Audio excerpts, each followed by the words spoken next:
ভারত মাতা কি যায় এরপরের বক্তা তরুণদা জেলা সাংগঠনিক সম্পাদক। ওখানে দাঁড়াও দাঁড়াও দাঁড়াও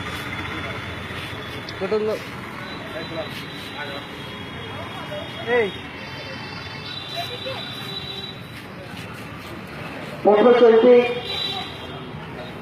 ক্রেতা বিক্রেতা এবং এই এলাকার সুবুদ্ধিজীবী সাধারণ মানুষ প্রত্যেককে অখিল ভারতীয় বিদ্যার্থী পরিষদের পক্ষ থেকে জাতীয়তাবাদী গৈরিক অভিনন্দন জানাই। আজই সব থেকে আজকের আমাদের যে মাঠে নামতে হয়েছে এই ধরনের প্রতিবাদে সামিল হতে হচ্ছে। কষ্ট লাগে যে আমরা কোন বাংলাতে আছি, আমাদের নিজেদেরকে ভাবতে অবাক লাগে যে আমরা বাংলায় আছি না বাংলার বাইরে আমরা অন্য কোথাও আছি। কারণ যে বাংলায় আজ একটি ছাত্র ছাত্রীদের নিরাপত্তার অভাবে প্রকাশ্যে স্কুলের মধ্যে ঢুকে গুলি করে হত্যা করা হয়, এই ধরনের আচার আচরণ বর্তমান মমতা ব্যানার্জি আমাদের মুখ্যমন্ত্রী, যার নির্দেশিকায় বর্তমান রাজ্য প্রশাসন চলে, আর সেই রাজ্য প্রশাসনের নেতৃত্বে আজকের স্কুলের মধ্যে ঢুকে প্রকাশ্যে দুইজন ছাত্রকে নৃশংসভাবে গুলি করে হত্যা করা হলো। আমরা জবাব চাই মুখ্যমন্ত্রীর কাছে, আমরা জবাব চাই শিক্ষামন্ত্রীর কাছে যে এই ধরনের আচরণ, এই ধরনের কার্যকলাপ কেন ইসলামপুরের পরিবারী উচ্চ বিদ্যালয় ঘটানো হলো। কি দোষ করেছিল ওই ছাত্রটি? কি দোষ করেছিল? স্কুলে তারা আন্দোলন করেছিল, কি বিষয় তাদের ছিল? তাদের বিষয় ছিল বাংলা এবং বিজ্ঞানের শিক্ষক চাই, শিক্ষিকা চাই। কিন্তু আমরা কি দেখেছি, সেখানে যে বিষয়ের শিক্ষকের প্রয়োজন নেই সেই বিষয়ের শিক্ষক তাদেরকে দেওয়া হচ্ছে, ঊর্ধ্ব শিক্ষক নিয়োগ করা হয়েছে।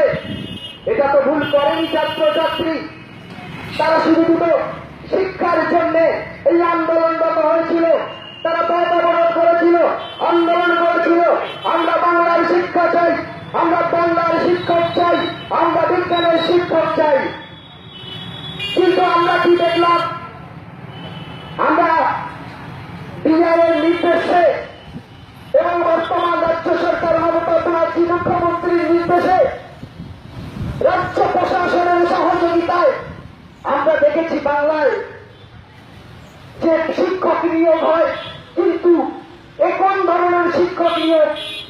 যে শিক্ষককে 1 থেকে 200 পুলিশ সিকিউরিটি দিয়ে গান দিয়ে স্কুলের মধ্যে জয়েন করানো হয়। এটি সেই বাংলা? এই কি সেই নেতাজির বাংলা? এই কি সেই কবি রবীন্দ্রনাথ ঠাকুরের বাংলা? না বন্ধু, আমরা কিন্তু সেই বাংলায় তো নেই। কারণ বাংলার যদি সেই বাংলা থাকতো, আজকে আমাদের রাজেশ এবং তাপস এই দুজন নিরীহ ছাত্র, তাদেরকে আমরা হারাতে পারতাম না। আজকে তারা হয়তো আমাদের এই ধরনের আন্দোলনে পাশে থাকতো, কিন্তু বন্ধু সেই বাংলায় আমরা নেই। এটা মমতা ব্যানার্জির শুধু বাংলা, এটা তৃণমূল কংগ্রেসের বাংলা, এটা তৃণমূল ছাত্র পরিষদের বাংলা।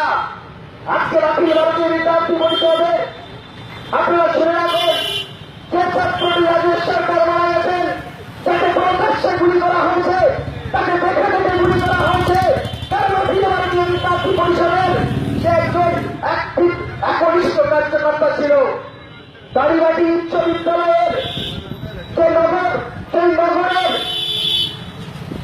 জয়েন্ট সেক্রেটারি দায়িত্ব নিয়ে দীর্ঘদিন সে কাজ করেছে এবং একনিষ্ঠ বিদ্যার্থী পরিষদের কার্যকর্তা ছিল। যে ছেলেটি আজকে মেডিকেল কলেজে উত্তরবঙ্গে যে মারা গেছে, তাপস বর্মন, সেই ছেলেটি বিদ্যার্থী পরিষদের কার্যকর্তা ছিল। এই চক্রান্তের মূলে মমতা ব্যানার্জির সরকার, এই চক্রান্তের মূলে মমতা ব্যানার্জির নেতৃত্বে বর্তমান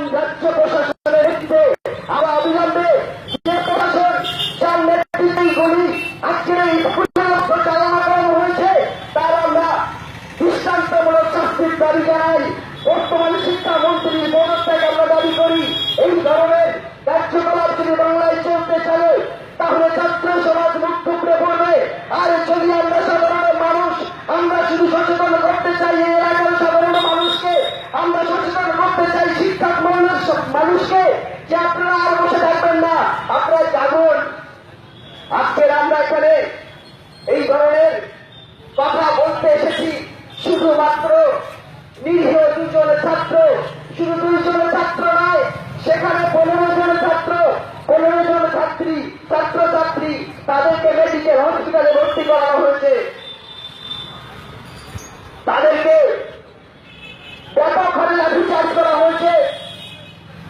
কি এমন ঘটনা ঘটেছিল স্কুলের মধ্যে সেখানে কাবানে গ্যাস দিতে হলো? কি এমন ঘটনা ঘটেছিল সেখানে গুলি চালাতে হলো? এই চক্রান্ত বর্তমান রাজ্য সরকার, রাজ্য প্রশাসনের নেতৃত্বে সারা বাংলাতে চলছে, আমরা দেখতে পেয়েছি। এইভাবে আজকের ছাত্র সমাজ, আজকের আমার বাড়ি ভাই, আমার বাড়ি ভাই, তাদেরকে কি ভরসা করে আজকের স্কুল কলেজে আমরা পাঠাতে পারবো না? আজ বাংলার যদি এই পরিস্থিতি হয়, আজকের শিক্ষার পরিকাঠামো যদি ভেঙে টুকরো টুকরো করে দেয় বর্তমান রাজ্য সরকার, ধিক্কার জানাই এই রাজ্য প্রশাসনকে, ধিক্কার জানাই এই রাজ্য সরকারকে। আজকে বিদ্যার্থী পরিষদ শুধুমাত্র আগামী দিন ধর্মঘট নয়, রাজ্য জুড়ে আগামী দিন, আমি এখান থেকে বলছি, আগামী দিন কলকাতা, পশ্চিমবঙ্গের সমস্ত প্রান্তে বিদ্যার্থী পরিষদ প্রতিবাদে গড়ে উঠবে এবং সমস্ত জায়গায় অবরোধ করবে, বিক্ষোভে আন্দোলন করবে। এই ধরনের কার্যকলাপ যদি দীর্ঘদিন ধরে চলতে আছে, আর যদি এইভাবে চলতে থাকে, তাহলে আজকের শিক্ষার পরিকাঠামো ভেঙে টুকরো টুকরো, সেটা আমরা দেখতে পাচ্ছি। আজকের বর্তমানে যিনি আজকে দেখলাম একটি প্রেস মিট করে তিনি বলছেন ঘটনা, মমতা ব্যানার্জি যিনি আমাদের মুখ্যমন্ত্রী, তিনি যে কোনো ঘটনাকে বলেন ছোট ঘটনা, সাজানো ঘটনা। আজকের মমতা ব্যানার্জি, আপনি তো হাজার হাজার কন্যাশ্রী দিয়েছিলেন, আপনার কন্যাশ্রী নাকি বাংলা গোটা ভারতের 1 নম্বর পজিশনে গেছে।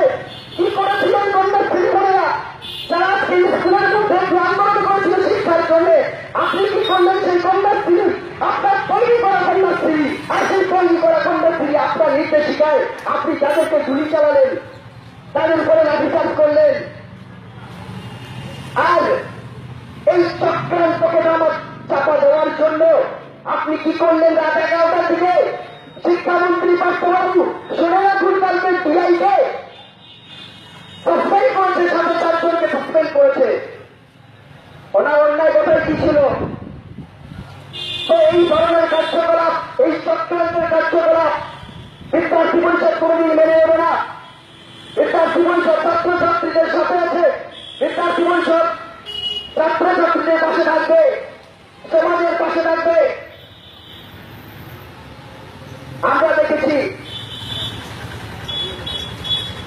বেশ কিছু জায়গায় সরস্বতী পূজাকে কেন্দ্র করে ছাত্রছাত্রীদের উপরে লাঠিচার্জ করা হয়েছে। বেশ কিছু জায়গায় বিনা কারণে, অকারণে ছাত্রছাত্রীদেরকে মারা হচ্ছে, তাদেরকে লাঠিচার্জ করা হচ্ছে এবং পুলিশি সহযোগিতায়। কেন কেন এই অত্যাচার, কেন এই নির্মম ভাবে নৃশংস হত্যা? আমরা জানতে চাই শিক্ষামন্ত্রীর কাছে, আমরা জানতে চাই মুখ্যমন্ত্রীর কাছে। এই ধরনের কার্যকলাপ যদি চলতে থাকে আগামী দিনে আমাদের নিজেদেরকে প্রশ্ন করে, আমরা একবার নিজেদেরকে আপনারা প্রশ্ন করুন যে আপনি কোথায় আছেন? আপনি রায়গঞ্জে আছেন, উত্তর দিনাজপুর আছেন, না পশ্চিমবঙ্গে আছেন? পশ্চিমবঙ্গ একটা আঁকড়াঘর তৈরি হয়ে গেছে, অনুপ্রবেশকারীদের আঁকড়াঘর তৈরি হয়ে গেছে। আর বর্তমান রাজ্য প্রশাসনের নেতৃত্বে রাজ্য প্রশাসন এখন তৃণমূল কংগ্রেসের কীটনাশ হিসাবে কাজ করছে। কারণ তৃণমূল কংগ্রেসের নেতা নেত্রীরা সামনে গিয়ে করতে পারছে না। বর্তমান রাজ্য সরকারের মমতা ব্যানার্জি তিনি কিন্তু তার নেতৃত্বে স্কুল, কলেজ, সমস্ত গ্রাম থেকে সমস্ত জায়গায়, শহরে সমস্ত জায়গাতে প্রশাসনের মাধ্যম দিয়ে তাদেরকে গ্রেফতার করা হচ্ছে, তাদেরকে বিভিন্ন রকমের সেকশন দিয়ে তাদেরকে কেস দেওয়া হচ্ছে, গাঁজা কেস দেওয়া হচ্ছে। তো সেটা বাইরে ঠিক ছিল, কিন্তু উন্নয়ন রাস্তায় থাকতে থাকতে এখন স্কুলের মধ্যে যদিও উন্নয়ন যায়, কিন্তু সেটা উন্নয়নের দিক দিশা নয়, সেটা প্রকাশ্যে গুলি। এ কোন ধরনের রাজনীতি? আজকে যারা আক্রান্ত হয়েছে, যারা আজকে মেডিকেল কলেজে ভর্তি আছে, যে ছাত্র দুজন মারা গেছে, তারা ফিরবাসী বিদ্যার্থী পরিষদের একটি কার্যকর্তা। কিন্তু আমরা কি দেখেছি? প্রতিদিন থেকে প্রেস মিডিয়াতে দেখতে পাচ্ছি ছাত্র federation, all India DFO, SFI রাজনীতি ফায়দা নেওয়ার জন্য তারা তাদের প্রচার বার্তা চালিয়ে যাচ্ছে। নিন্দনীয় এই ধরনের রাজনীতি। আমরা এই ধরনের ঘটনাকে নিন্দা করি। আমরা বর্তমান তৃণমূল কংগ্রেস, বর্তমান রাজ্য সরকারকে আমরা এই ধরনের নিন্দনীয় ঘটনা ঘটানোর জন্য আমরা ধিক্কার জানাই বর্তমান রাজ্য সরকারকে, ধিক্কার জানাই বর্তমান প্রশাসনকে। এই বলে আমি আমার সংক্ষিপ্ত বক্তব্য শেষ করছি। বন্দে